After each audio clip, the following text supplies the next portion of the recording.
Hello everybody, I'm Alexy Khrabrov, the organizer of SF Spark. Here we're on location at Splice Machine, and the main talk tonight will be about Apache Ignite and GridGain, and we have with us Dmitriy Setrakyan, who is Chief Product Officer of GridGain, also PMC of Apache Ignite, and he's also co-founder of GridGain. Great. It's great to have you with us. Thank you. Thank you. Great So, to be here. tell us a little bit, how did you come up with this idea of GridGain? It's pretty interesting technology, what it is, how it came to being, where it is now. Well, Nikita, my co-founder, the guy I co-founded with, and we had the idea. We always were part of distributed computing, and we always were working in all those projects that required big scale and lots of fault tolerance and scalability.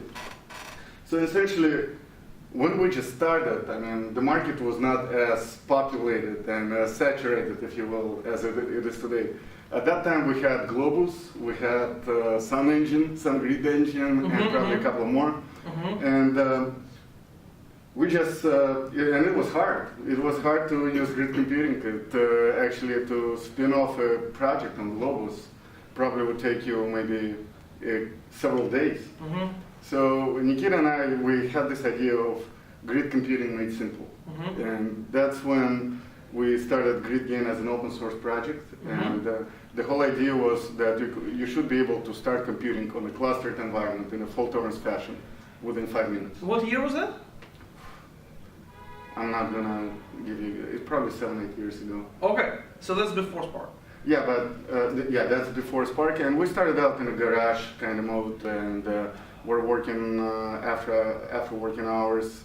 And then at a certain point we landed a consulting project, which we used for sponsoring a team in Russia that helped us develop GridGain. So that's how GridGain came out to be. It started out as a compute grid, and it actually became pretty popular from the get-go. And as we progressed, we figured that just compute is not going to be enough, so we added a data set. And then we had a few changes in the company, and then we donated our code to Apache Ignite, and here we are. Cool. So when you take grid computing, and so you mentioned some systems, I think this is not kind of the traditional distributed systems kind of in the Hadoop area, right? So can you talk a little bit about grid computing area as kind of preceding Hadoop, and what is specific, what were the customers of this, what is mostly used? Well, from the generally speaking, Hadoop and GridGain are designed to solve different types of problems. Hadoop initially was created to take, it's a batch-oriented system, so it's very batchy, and essentially if you have a problem that takes an hour, maybe a couple hours, and you use MapReduce, you may be able to complete it in maybe 30 minutes or so. So it actually provides good acceleration for those batch-oriented offline systems that need to crunch on a lot of data. Our focus was to take a job that maybe takes a few seconds and execute it in milliseconds. So it's a real-time, from the get-go we designed it as a real-time, very responsive system that was meant to perform and was meant to scale. So that's where would be the difference. So, and all the use cases that I'm seeing today in Apache Ignite, there is a lot of use cases that are transactional and that require those hundreds of thousands of transactions per second.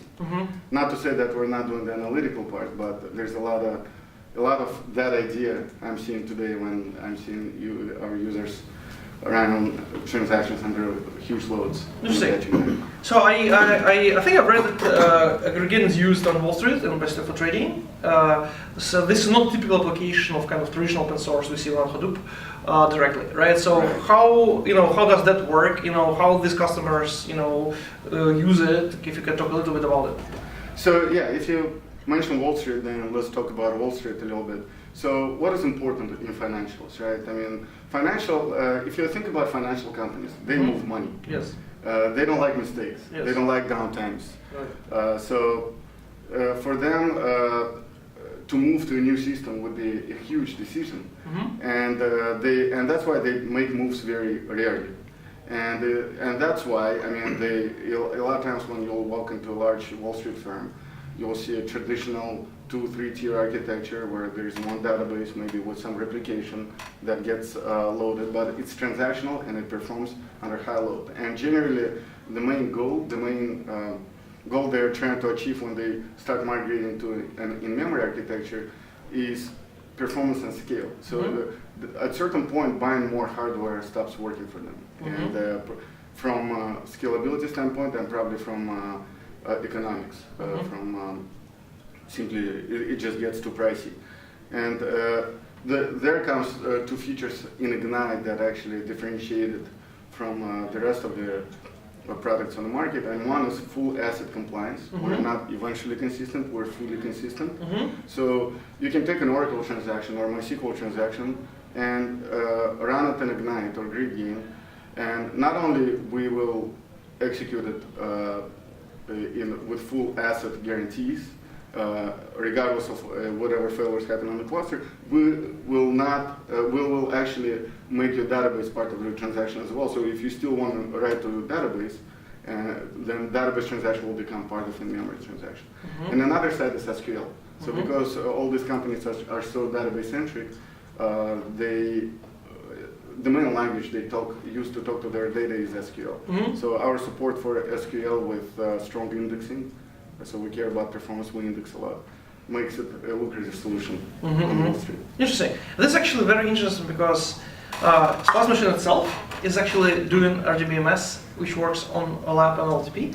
So I just talked with Matis, we built the COS. So this is very interesting. I think like what I realized when we're hosting, GridGain meetup at Splash Machine, actually we find a lot of synergies. So I think what would be interesting tonight is kind of I think these topics will be raised, right? And maybe kind of questions can come up, which will not come up by itself, but basically we'll have two different companies, probably addressing two different markets, but kind of talking about SQL asset, right, and essentially going after Oracle from different angles. From different performance angles, yes. And different use case angles. Yeah. Well, this is exciting. So tell me how. So I think Apache Ignite started a year ago or so, 2 years ago. It kind of putting me to a test with these dates. Not too long ago. I think over a year. So, over a year ago. So there are two parts, right? There's incubation and then there's graduation. Yes. So if you start from when we donated the code to Apache, it was 2 years ago. Yep. And we graduated within 9 months, so we graduated pretty fast. And the reason for that was the very rapidly growing community. So it's I mean, if you put Spark aside, I think we're one of the fastest growing projects in Apache. And the community is very responsive, the community is very willing to engage. And the stuff we're working on is very interesting. I mean, it's a lot of distributed stuff, distributed logs, transactions, distributed data, consistency. So all these problems create like this unique environment where you can get one-off experience that you wouldn't get anywhere else. And that attracts a lot of committers and a lot of contributors to the project. So we've been growing ever since. Cool. Yeah, that was actually my question, kind of how it affected you guys. But how did it affect the company? Right. So basically, you have dual roles. Does it mean you spend more time in the open source, or does it kind of like do you have a lot of synergy so it kind of feeds the business? How do you kind of connect this to those things? Well, I mean, first and foremost, I mean, it's very important that as a GridGain, all the features we provide on top of Apache Ignite. So first of all, the difference between GridGain and Apache Ignite is GridGain provides certain enterprise level features like data center replication, production upgrade, rolling upgrades, security. So things that you would need in a serious enterprise deployment, but you probably could get by in simpler open source type of project deployments. And the main goal that we were trying to pursue here is that you should not be worried when you write code when you go to Apache Ignite. You should not be worried which edition, whether it's Apache Ignite or GridGain Enterprise Edition you use. So GridGain actually does not introduce any new APIs. Most of the functionality that GridGain adds is a configuration. So you want security, it's a configuration. You want rolling production upgrades, it's a flag you enable on configuration. You want Data center application, again, is a configuration. If you want to get some metrics specific to data center application, then yeah, there's some API there, but generally if you use just plain vanilla Apache Ignite, you can continue using it in GridGain. Cool, cool, cool. So this is really exciting. We're looking forward to your technical talk, and thanks very much for coming. All right, thank you. Good to be here.